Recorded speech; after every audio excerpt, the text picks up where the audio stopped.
दोस्तों आज हम चर्चा करने वाले हैं एडवोकेट्स अमेंडमेंट बिल 2025 के बारे में।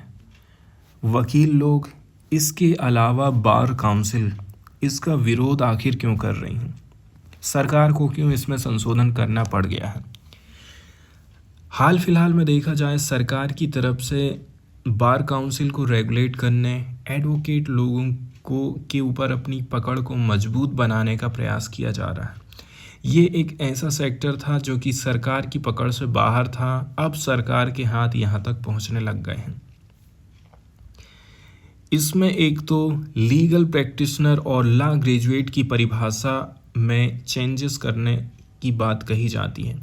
इसका मतलब ये है लीगल प्रैक्टिशनर लोग कौन कहलाएंगे, लॉ ग्रेजुएट किनको हम बोलेंगे, इनके बारे में ये चर्चा करता है सबसे शुरू में।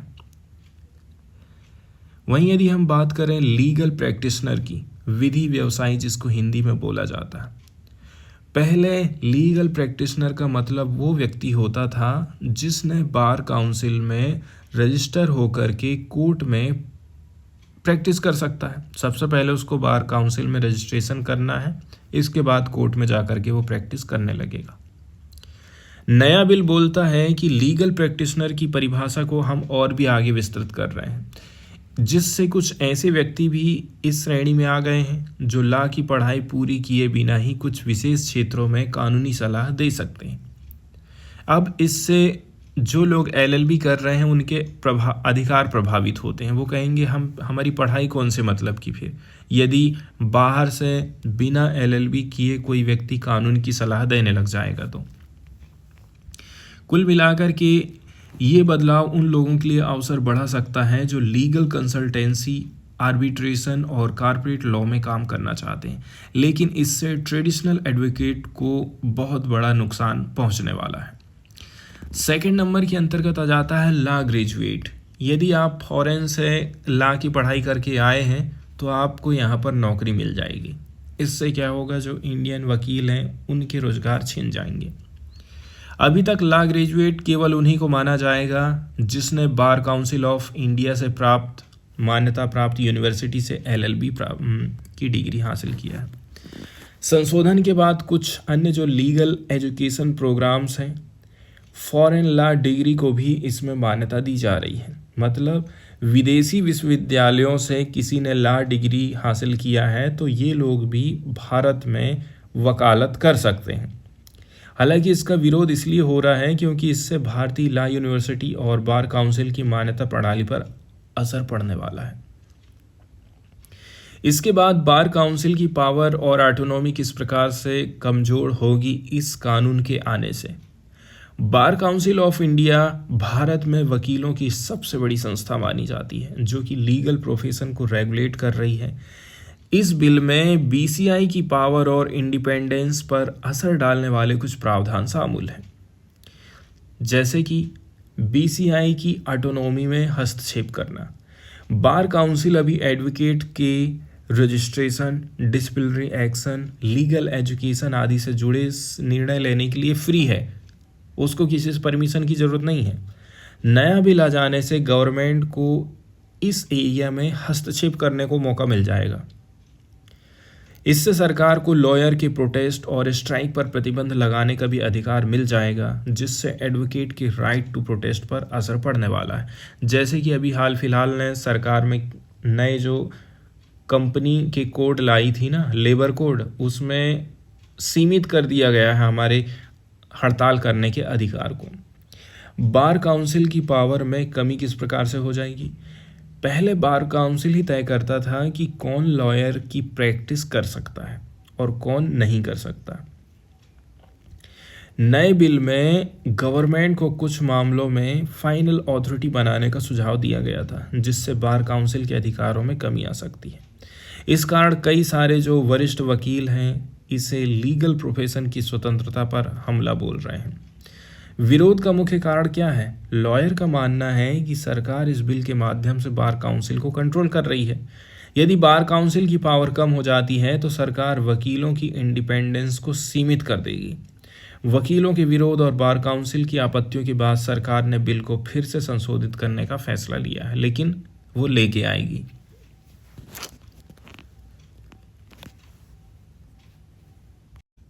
और भी यदि हम एडवोकेट्स अमेंडमेंट बिल 2025 को थोड़ा सा विस्तृत तरीके से देखें तो देखिए, इसमें कुछ प्रपोज्ड किए गए हैं अमेंडमेंट। वो क्या है, मिनिस्ट्री ने एडवोकेट एक्ट में कुछ मेजर चेंजेस प्रस्ताव किए थे, जिनमें लीगल प्रैक्टिशनर और लॉ ग्रेजुएट की नई परिभाषाएं शामिल थी। इसके लिए ड्राफ्ट बिल को सरकार ने अपनी वेबसाइट पर मतलब पब्लिक कंसल्टेशन के लिए अवेलेबल कराया था। इसमें मुख्य प्रस्तावित संशोधन कौन कौन से हैं, तो 4 मेन चेंजेस करने की बात सरकार कहती है। लीगल प्रैक्टिशनर और लॉ ग्रेजुएट की परिभाषा बदली जाएगी, मतलब लीगल प्रैक्टिशनर अब कौन कहलाएंगे, लॉ ग्रेजुएट अब कौन कहलाएंगे। बार काउंसिल की पावर और ऑटोनॉमी में हस्तक्षेप करना, लॉयर के प्रोटेस्ट राइट पर प्रतिबंध लगाना ताकि बायकॉट या वर्क अब्सेंटीज नहीं कर पाएंगे। इसके अलावा जो डिसिप्लिनरी पावर है उसको और भी ज़्यादा मजबूत करना।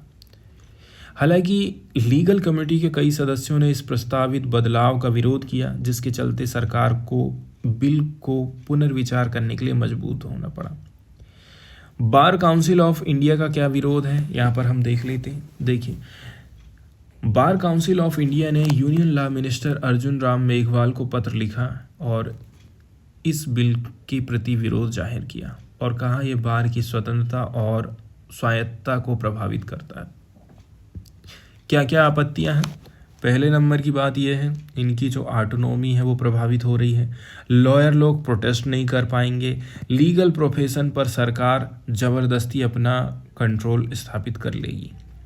गवर्नमेंट का यूटर्न और पब्लिक कंसल्टेशन, सरकार ने शुरुआत में एडवोकेट अमेंडमेंट बिल 2025 को 13 फरवरी 2025 को अपनी वेबसाइट पर पब्लिक कंसल्टेशन के लिए डाला था, लेकिन पब्लिक फीडबैक और लीगल कमेटी के भारी विरोध को देखते हुए कंसल्टेशन प्रोसेस को फिलहाल उन्होंने रोक दिया है।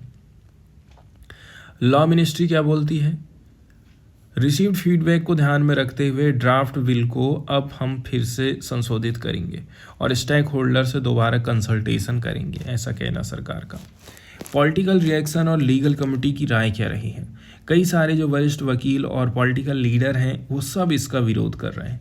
सीनियर कांग्रेस लीडर अभिषेक मनु सिंघवी ने कहा है कि इस बिल के माध्यम से सरकार के पास लेजिटिमेट डिमांड उठाने के लिए कोई प्रॉपर फोरम नहीं रहेगा। इसके बजाय बिल पेनल कॉन्सिक्वेंसेस लगा करके लॉयर के बॉयकॉट और प्रोटेस्ट के अधिकार को छीन लेगा।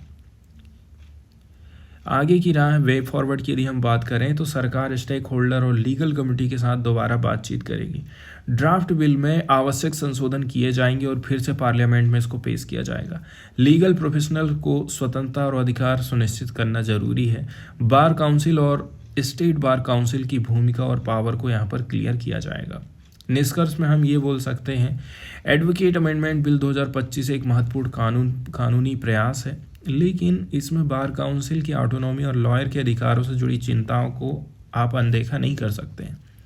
सरकार ने पब्लिक फीडबैक के आधार पर इसे फिर से चेंज करने की कोशिश करी है, जो ट्रांसपेरेंसी और पार्टिसिपेटरी गवर्नेंस का संकेत है। अब देखते हैं कि नया जो रिवाइज्ड ड्राफ्ट है किस तरह से वकीलों और सरकार के बीच बैलेंस बैठा के काम करेगा। यहाँ पर यूपीएससी प्रीलिम्स और मेंस के हिसाब से कुछ क्वेश्चन बनते हैं, जैसे कि एडवोकेट अमेंडमेंट बिल 2025 क्या है, इसके प्रमुख प्रावधान क्या है, बार काउंसिल ऑफ इंडिया ने इस बिल को विरोध क्यों किया, लीगल प्रोफेशन की जो इंडिपेंडेंस है वो क्यों महत्वपूर्ण है, गवर्नमेंट और लीगल कमेटी के बीच संतुलन बनाए रखने के लिए क्या उपाय कर सकते हैं।